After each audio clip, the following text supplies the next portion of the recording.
Mikko Rantanen is starting to heat up a little bit with the Canes. But the timing isn't great, especially for Canes fans. Trade deadline on Friday. And the conversation, which, by the way, you can be a part of when we open up the phone lines at 3:30, 919-860-5326. It'll be a Monday sound-off, again at 3:30. The conversation has become, do you flip Mikko Rantanen before the trade deadline, after acquiring him not that long ago in a blockbuster trade, in order to make sure you get something? Right, because Mikko Rantanen's contract expires at the end of this season, and if you don't think he's going to sign back with Carolina, trading him now before the deadline is essentially the only time you don't lose him for nothing. I know you might get scraps if you trade him somewhere else just to negotiate prior to the free agency opening up this offseason, but that's not enough to move the needle in any direction. Elliot Friedman of Sportsnet on his 32 Thoughts podcast gave a bit of a breakdown on the deadline for the Canes. Look, Carolina has to make a decision here. What do they feel comfortable doing? Do they feel comfortable going for it? Or do they say, you know what? We don't like where this is going, and we're going to try to see the best player that we can get or the best return that we can get. Do you know what's funny? Everyone's like, oh, they have to decide by Friday, right? Oh, that's the deadline. They have to decide. I think they've already decided. I don't see the logic on, we traded all this for him. Now we just need to get something back.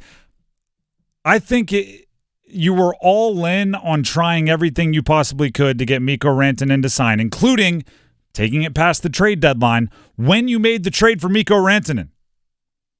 I think it's already been set. You may be upset you made that decision, but you're all in now. You have to. You've jumped off the diving board. There's no way you don't get wet. You're in the air. Gravity's going to do its thing. I think if you weren't all in on trying every possible thing to get Mikko Rantanen on your team, long-term, you don't make the trade. And once you make the trade, you kind of have to look around and go, all right, we're here. Now it's all like there's no 20% wins from this point forward. There's no saving face. We're either all in, all great, making the move, build the statue, or we are going to look like fools again for the second straight offseason when Gensel left and now Rantanen left, and people are going to have their way with us, and there's going to be memes and there's going to be jokes, and Twitter is going to be mad at us, but we're big people, we're adults, and we can handle it. I'm going to speak what I consider to be one of the few universal truths. Scared money don't make no money. If you're afraid of having a Gensel situation happen again, take that somewhere else. Go yell that at the ocean, right? Let those waves come back to you. If you're scared of having a Gensel situation happening again, then you're not cut out for it. I'm actually going to go. This is what I would like to say to the Canes organization. Obviously, a little bit of it to Eric Tulsky, but it's not just to him. It's to the owner. It's to the front office. It's to the coaching staff, the players, the fans. It's to everybody. Believe in yourself. Have a little self-confidence. Have a little swagger in what you bring to the table. If you have 3 months to sell yourself and your community and your team and your coaching staff and your front office and your system and your ownership and your arena, if you have 3 months to sell yourself to a player, bet on your darn self. Maybe Mikko Rantanen and his advisors don't want him to be a Cane for life today. July isn't today. And in the meantime, you have a playoff race, a postseason, 3 more months to make your pitch. That's where I think it comes down to. Have some confidence in yourself, right? Look around and say, we have a lot to offer here. Let's shoot our shot for 3 months, not for 3 weeks and then bail.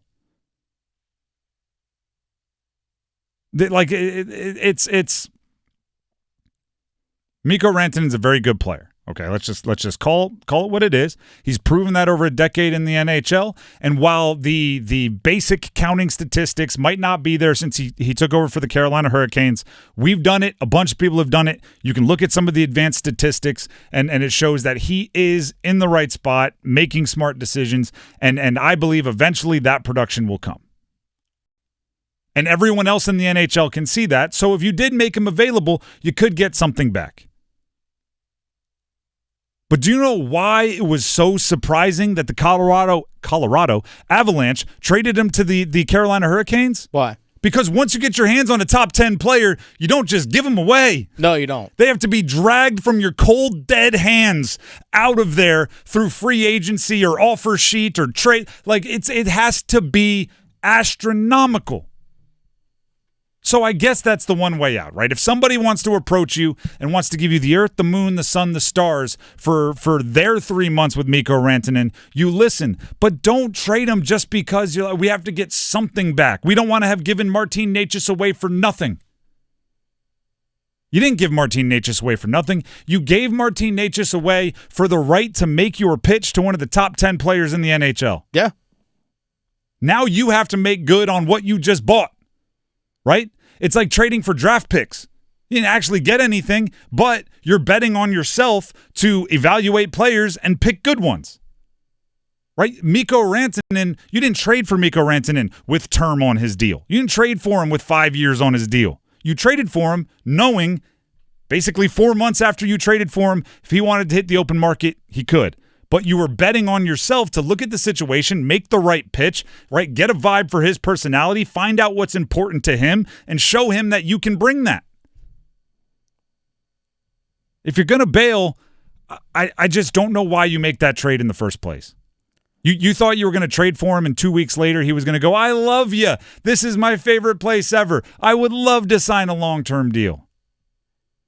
If that was your expectation, I mean, I got a pretty sweet bridge to Europe from Nebraska to sell you. And also, the organization's also not going to take 80 cents to the dollar on this either. You hope not. They shouldn't. It's going to take a premium player to trade for a premium player. That's what it's going to take. It's going to have to be a premium player. They're not going to hey, let's take your number 3 center and a depth defenseman and a pick, and we'll give you Mikko Rantanen. That's not going to happen. Just to let us save face and say we didn't trade Martin Necas and Drury for nothing. Because guess what? Your team will be worse going into the playoffs. Mm-hmm. And here's the thing as well.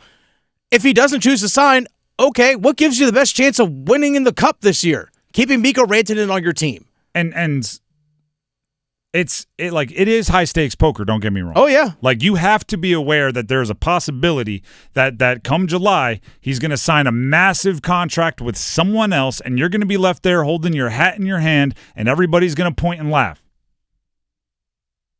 But that's the job. Like, that's what NHL hockey, that's what managing a massive, super expensive roster is. If it hits, you have a top 10 player in the NHL for the next handful of years. And then a good player aging, I think, pretty well after that. Not to mention Sebastian Aho's like really good friend, according to his dad on the broadcast the other day.